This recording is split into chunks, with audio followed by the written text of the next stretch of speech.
May galong shoutout po sa lahat po ng Tekram community at ito nga po sa Roll TV Vlogs, muling magbabalik at magbibigay ng konting reaction dito sa mga kinasasangkutan na issue ni Batang Cargador at ni Stephanie Panyang, di ba? O yan na, baka pansinin nyo na naman, baka i-bash nyo na naman ako sa aking mga sinusuot na mga sando, di ba? Wala na lang ba kayong mema para pansinin nyo pa, pati yung pangsasando ko. Kung gusto nyo, bigyan nyo, sponsoran nyo ako ng mga tuxedo para kahit paano maganda. Decente naman akong tignan at di ba? Sa mga basher dyan mo, mega shoutout sa inyo. Mag-sponsor kayo ng mga tuxedo o mga barong para kahit paano naman may formal naman tayong konti. So yan guys, magpuproceed po tayo sa ating issue na kinasasangkutan nga po nitong si Panyang at yung Batang Cargador na talagang hindi po mamatay-matay itong ginagawa o tumitigil itong si Panyang. At ito nga po ang kanyang post ay babasahin po lang natin. True Hearts, ayan sabi niya. Yung TR ninyo, mayroon bang naibigay kahit isang paso sa lupa, may nabigay siya sakit ng naramdamin sa binata dahil hanggang ngayon pinagkakakitaan pa rin nila ang binata. Sa paninira, sinasabi sa mga chihuahua ni TR, hulugan ang lupa. Bakit anong problema ninyo? Nandyan na nga ang pero babayaran na kahit siguro hulugan dahil meron. Diba? Bago mo kasi iyabang at para hindi ka napupuna, kailangan gawin nyo muna, fully paid nyo muna, diba? Kung talagang mayaman ka, dapat bayaran mo ng fully paid, diba? Huwag mo nang hulugan. Sabagay sinabi mo lang kasi marami kang pera diba? Sinabi mo nga dati, ubusan ng yaman, diba? At marami kang pera, marami kang ari-arian dito sa Pilipinas, diba? Diyan kasi ikaw napupuna dahil sa kayabangan mo sobra, Panyang. Diba? Hanggang ngayon, ang kayabangan mo ay hindi mo madala-dala. Ganun ba kalaki yung itlog mo para hindi mo kayang dalhin ang kayabangan mo?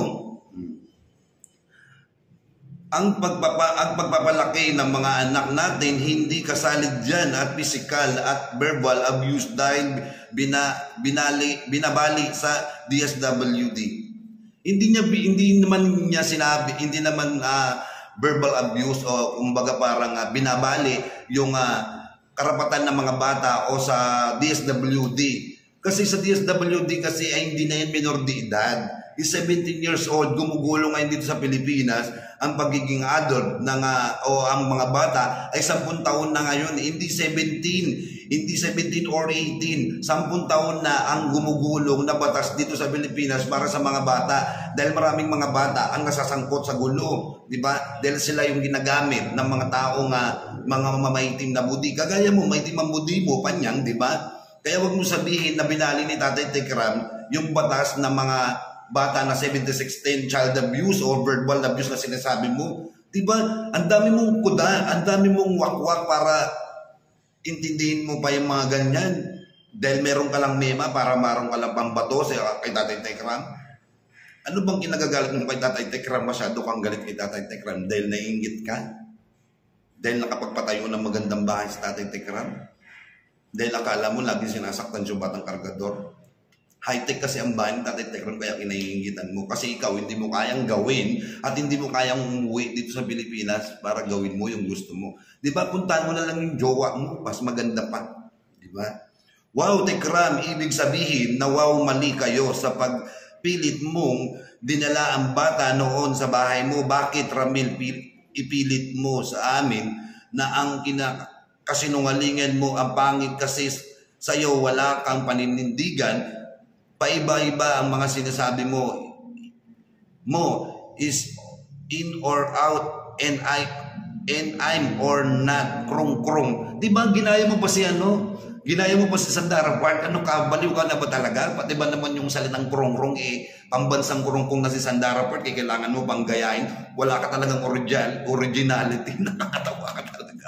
Para ka talagang batang isip, di ba? Para ka talagang isang bata na inagawan ng candy na hanggang ngayon na naglulupasay ka pa rin sa galit mo. Nakakatuwa ka, Panyang. Wala ka na lang talagang magawa. Wala ka talagang magawa sa sarili mo. Kahit anong gawin mo kasi, hindi ka magiging tatay. Di ba? Tsaka kahit anong sabihin mo pa dyan, wala kang karapatan dyan sa Batang Cargador dyan. Ang karapatan mo lang, ibigyan mo lang siya ng suporta pang araw-araw o yung pang 1 month na yung allowance. Yun lang yung kaya mo. kailanman hindi ka magiging tatay dahil wala kang anak. Hindi mo kayang maramdaman kung ano yung feeling ng tatay. Naintindihan mo pa niyan? Ang katotohanan, hindi inalok ni Dave ang sarili niya kay Tekram. Siya ang nangmamaliit, namimilit dahil ang bata pa siya noon, kaya bata, tawag ko lang ibig sabihin, ilang beses siya iniindyan ni Dave. Kung alam lang ni Kuya Dave na verbal lang at physical abuse abutin niya, yan ang pinaka-weakness niya, ang saktan siya. Tinanong siya, anong gusto mo? Kung sa ibang bata, yan sagot kaagad, pagkain, damit, sapatos, sipi at iba pa. Pero si Kuya walang mabuo ko lang pamilya ko, masaya na ako doon. Ano ang mahirap na intindihan? Ang mahirap mong intindi ikaw. Kasi noon bata pa siya, kaya yun ang sinagot niya. Pero ngayon, ang pinili niya na pera. Diba? Pera na kasi alam niya na yung pera kaya niya ng gastusin Kasi noon, time na yun, ano pa lang naman siya noon 12 years old. Siyempre, ano bang alam niya para bumili ng mga bagay-bagay na gusto niya? Diba? Yung ba yung pinipilit mo? Noon pa, bata pa siya noon. Pero ngayon, lahat, kahit isang beses, kahit bigyan mo yan ng 1 milyon, kayang-kaya niya nagastusin sa isang araw Di ba? Ang dami mo talagang alam sabihin. Di ba? Natural. Ganyan na yung nangyayari sa kanya dahil matanda na siya, 18 years old na siya, kaya niya na nga Kaya nga may girlfriend na siya di ba? Kaya nga nakakapanood na ng ibang gusto niya kaya ginagawa niya na lahat ng mga gusto niya. Di ba? Tulad na lang, nanonood siya ng porn o mga site, di ba? Tapos sasabihin mo, minor, bata pa siya noon, iba na talagang panahon ngayon. Sa loob ng 5 taon, hindi ba siya lalaki? Hindi ba siya kakain?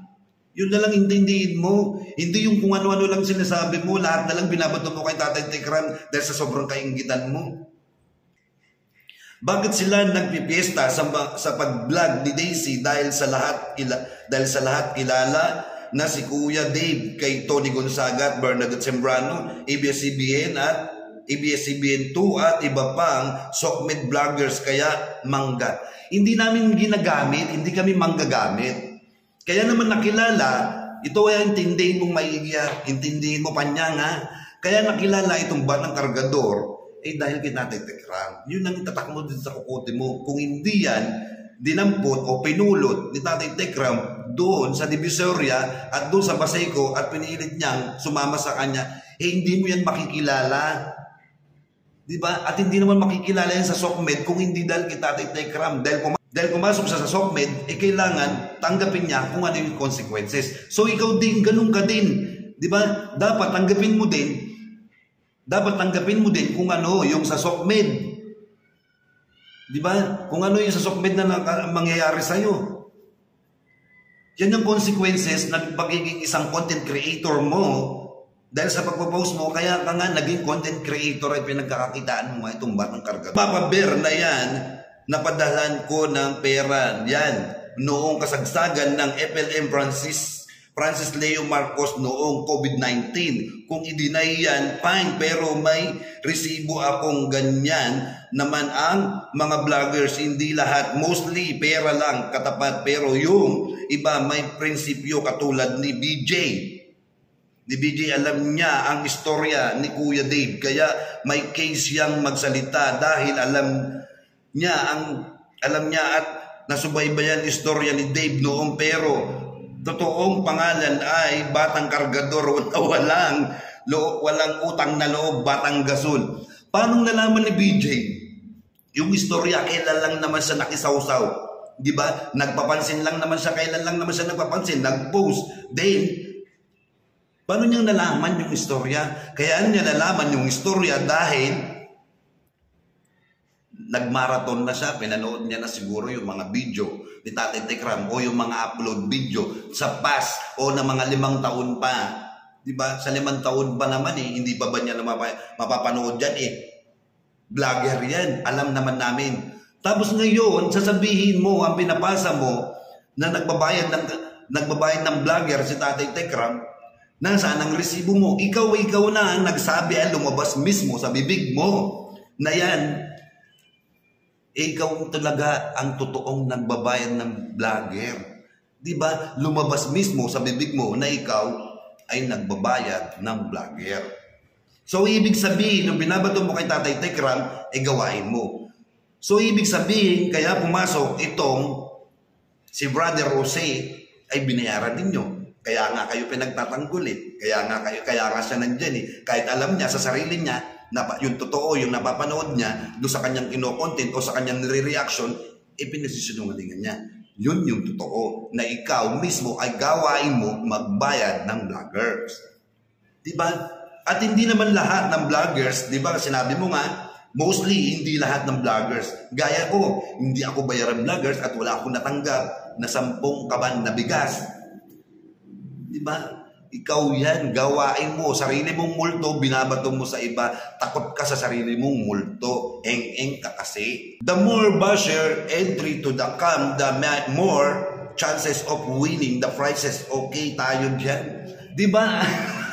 Talagang ano eh. Diba? Para ka talagang kengkoy.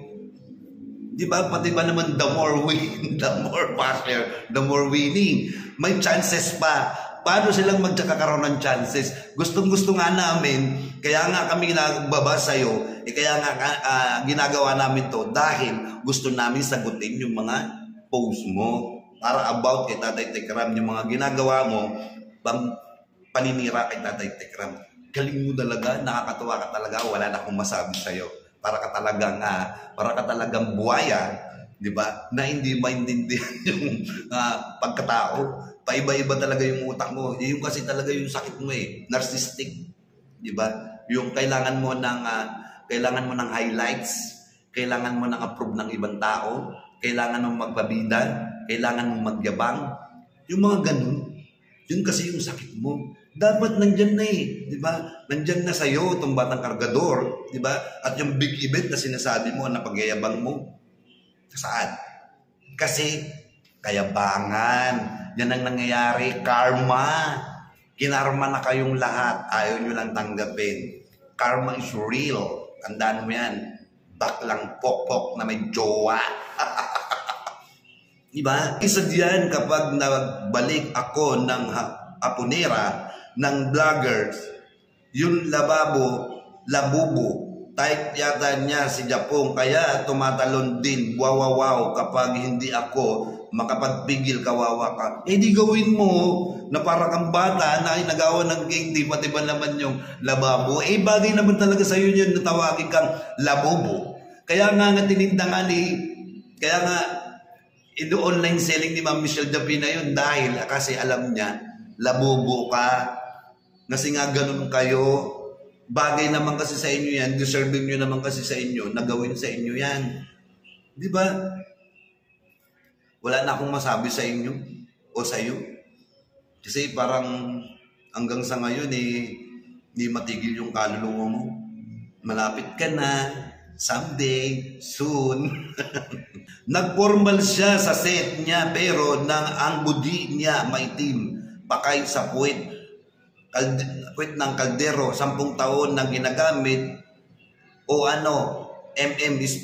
Ma'am si Marie Espasol, ugod-ugod poker na binibini. Paano ugod-ugod si Ma'am si Marie? Napakalakas ni Ma'am si Marie, di ba? Kaya galit na galit kay Ma'am si Marie kasi alam niya lahat yung katotohanan, alam niya lahat yung istorya. Kaya ka nga niya kino-content o sinasabi diyan sa kanyang vlog, itotoo naman lahat. Nasasapul niya kasi ilaliwan mo. Kaya ka galit na galit kay Ma'am si Marie. Tandaan mo, kahit anong gawin mo panyang, wala ka pa rin magagawa. Dahil kailanman hindi ka naging isang ama. Kahit anong gawin mo, malasakit dyan. Hanggang dyan ka na lang. Magmamalasakit ka na lang sa kanya. Pero andun pa rin. Hindi ka pa rin niya tatay.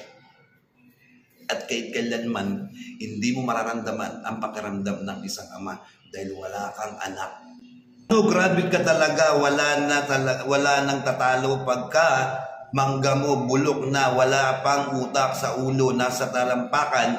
Kung hindi kaya yakuza, matanda mong biktima, hindi ka mahasa sa hapon dahil sa binibini lang naman nagbibigay aliw sa mga yakuza, di baling Espasol, tandaan mo, hindi ka magmumukhang tao dahil kay Tekram.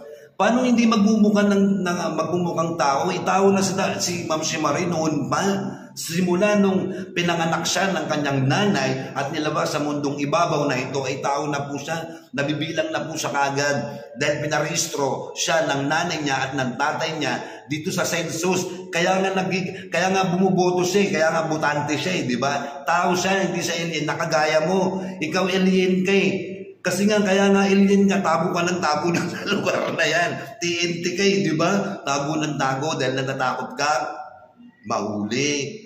Di ba? Tapos sasabihin mo sasabihin mo kay Ma'am Shimari, hindi siya magiging tao. Maya nga nandyan sa Japan dahil nagtatrabaho siya. Di ba? Alam mo yung pagiging vlogger ni Ma'am Shimari, ano niya na lang yan kumbaga parang stepping stone na lang niya o dagdag kita lang naman yan. At least dyan siya nag-i-enjoy. Yan na yung pinaka-diversion niya para ma-enjoy niya yung life niya. Dahil sa mga Katekram community, nandyan siya para magbigay ng update dahil sa nangyayari dito. Lalong-lalo na sa'yo. Kaya nandyan si Ma'am Shimari dahil gusto niya na ipamukha sa'yo kung ano ang klaseng pagkatao mo. May kwento ni Kuya Dave ang naranasan sa kamay ni TR. Mahalata mo sa kanya ang kirot sa kanyang mukha na naglalarawan, sakit nito, tinabakan ang sakit. Kahit anong gawin mo, sabihin mo pa na tuwing magkukwento siya, tuwing magkukwento siya, kasi sinungalingan lang naman lahat yung lumalabas sa kanyang bibig. Dahil kasi sinungaling siya, literal po siyang sinungaling. Yun yung katotohanan dito, di ba? Lahat ng kinukwento niya na yan walang resibong magpapakita. Kasi kwento lang yan. Diba? Tapos, makikita sa mukha niya. Makikita sa mukha niya, pera. Makikita sa mata niya, pera. Dahil yun ang pera sila. Samba niya. Inahalikan niya nga yung pera Tapos sasabihin mo, tuwing makikita, yun ang makikita namin sa kanya, mukha siyang pera. Diba? Gold digger. Yun. Naintindihan mo ba Panyang? Ni Stephanie? Naong-ong? Yan lumabas na ang photos ng mga latay sa kanyang katawan. Nandyan na pero keep it up muna sila. Nakita na. Paano? Magbigay ka ng resibo mo na merong latay yung katawan niya. Wala ka nga may bigay, wala ka may latag na resibo. Paano mo sasabihin na meron siyang latay? Ang galing mo talagang gumawa ng mga kwento, no? Ipakita mo yung yung peklat o yung latay na sinasabi mo. Di ba? Dahil lang sa kagustuhan mo, na ganyan ang ginagawa mo, para kay Tatay Tekram, yung paninira mo, kahit anong gawin mong paninira kay Tatay Tekram, wala na. Hindi na kami naniniwala sa'yo kasi alam namin na pare-parehas kayong sinungaling, pare-parehas kayong yung katotohanan, idinadivert nyo sa lahat ng mga kamalian ninyo. Yung gawain ninyo, huwag nyong ibintang at huwag nyong ibato kay Tatay Tekram. Yung pagiging kumukuha ka ng isang vlogger na bayaran, huwag mong ibintang kay Tatay Tekram dahil ikaw ay gawain mo yan. Kung ano yung binibintang mo, yan yung ginagawa mo. Di ba? Dahil si Tatay Tekram hindi niya kayang magbayad ng tao para manira ng tao. Kung meron siyang ginawang ganyan, magbigay ka ng resibo mo, maglatag ka ng resibo mo dyan para kahit paano mapaniwala mo kaming lahat. Hindi kami naniniwala sa'yo dahil kasi ikaw ay walang yakang tao. Wakwak ka kasi. Isa kang literal po na manggagawa ng mga salitang mali o yung mga salita na puro kabaluktutan lahat. Yung paninira mo kay Tatay Tekram, nonsense. Kasi ikaw, ganyan na yung pagkatao mo. So yan guys, maraming salamat po. Thank you po sa inyo lahat. Sa mga hindi pa po nakasubscribe sa ating YouTube channel, pindutin nyo na po. Subscribe na po kayo, pindutin nyo yung bell button para lagi po kayong updated. At sa mga upload video po natin para lagi pong magno-notify sa inyo. At sana patuloy nyo pong suportahan sa Tatay Tekram sa kanyang bawat mission, sa kanyang mga beneficiary, at especially po sa lahat ng mga vloggers, sa lahat po ng mga solid namin mga supporters. Thank you very much po and God bless po sa inyo lahat.